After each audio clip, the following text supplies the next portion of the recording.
déjà prendre le katana. Donc.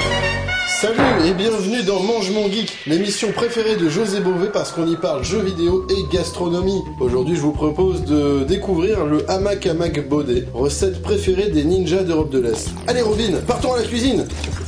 Et maintenant, voici la liste des ingrédients. Alors, l'élément principal du hamac à Mac Baudet, c'est du poulet. Donc tu prends autant de filets de poulet que tu as d'amis. Si tu regardes cette chaîne, je pense que tu vas prendre qu'un seul filet de poulet. Ensuite, il faut de la crème fraîche, du fromage en tranches, du parmesan, de la laitue iceberg. Elle est croquante et fraîche et sucrée, hein, un peu comme ma maman. Après, pour la chapelure, il faut du lait et enfin de la chapelure.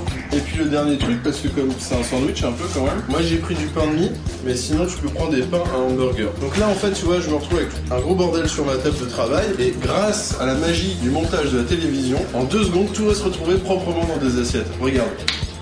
Eh mais où est passée la nourriture? C'est incroyable! Mais c'est fou ça, tout est déjà préparé, tout est bien mis dans des assiettes et il y a même du gaffer noir sur les marques. Ok, donc maintenant on va couper le poulet à peu près dans la taille, tu vois, que va avoir la tranche de pain. Et donc là, tu vois, on a de quoi faire 4 hamac à Mac Baudet. Et puis ça, c'est pour rire. Maintenant, on passe au truc très important. Il faut que tu demandes de l'aide de tes parents. Il faut allumer ta poêle. Voilà. Alors maintenant, on va préparer la partie centrale du hamac à Mac Baudet, c'est-à-dire la chapelure. Alors moi, je t'ai dit, je prends du parmesan en fait pour mettre dans la chapelure. Tu peux mettre, si tu veux, d'autres trucs genre du curry, du poivre ou des trucs comme ça, vachement rigolo, tu vois, vachement lol MDR. Tu vois, t'en fous comme ça dans ta chapelure, tu touilles. Pour bien mélanger tout. Ok, donc voilà, tu vois, une fois que c'est bien réparti et que tu sens bien l'odeur du parmesan qui te remonte dans le nez, tu prends un filet de poulet que tu trempes dans du lait, comme ça tu retournes, que ça s'imbibe bien de lait. Tout ce lait là comme ça me rappelle un film que j'ai vu sur internet. On prend le filet de poulet bien imbibé et on le trempe dans la chapelure. Voilà. Et après on le met dans l'assiette qui est propre. Et après on fait avec tous les autres trucs. Et maintenant on met de l'huile dans la poêle. Tac. Tu vois là maintenant il faut attendre que l'huile soit chaude, comme ta sœur. Maintenant que l'huile est en train de chauffer, on va en même temps, d'un geste assuré, appuyer sur ce qui va déclencher la mort des toasts. Voilà. Pour vérifier que l'huile est bien chaude comme il faut, au lieu de mettre ton doigt comme ça...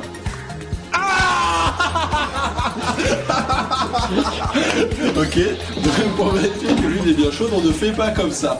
On fait avec la cuillère en bois.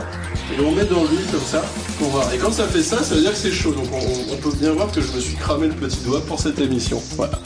Alors on y va, on est parti, on met les trucs dedans comme ça. Voilà, on s'en fout, on essaie de caser à peu près tout. C'est un peu un Tetris dans ta poêle. Donc là maintenant tu vois, on voit qu'il commence à être un petit peu doré. Donc derrière, hop, donc on les retourne comme ça. Tu vois, c'est bien doré, c'est une jolie couleur. C'est un peu comme les jeunes hommes que tu peux louer sur les plages de Rio de Janeiro. Et alors là, on sort l'ingrédient mystère. C'est la sauce de chili. C'est de la sauce pimentée, c'est ce que tu veux, du moment que ça soit un petit peu fort. Et en fait, t'en fous dans tes toasts. C'est un peu le choc des cultures, tu vois, le pain de mie contre la sauce chili. Avec un couteau, là, on étale, on fait une petite tartine de chili.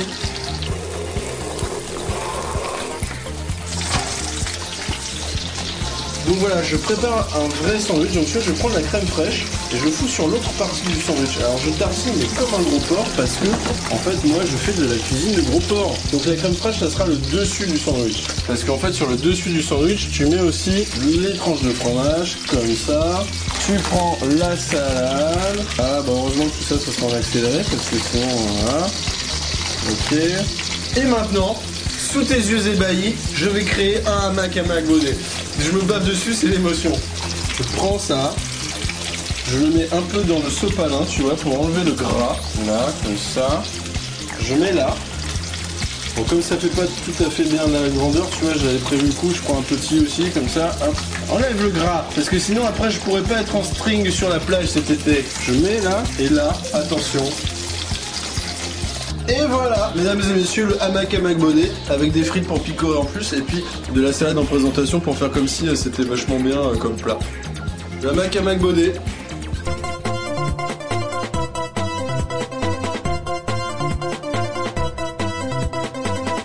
Et ben voilà, Mange mon geek, c'est terminé pour aujourd'hui.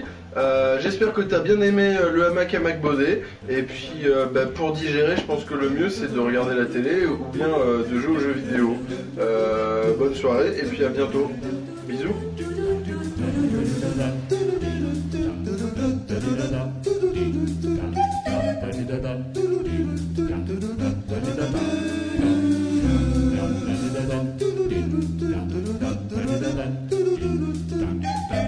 dum dum dum dum dum dum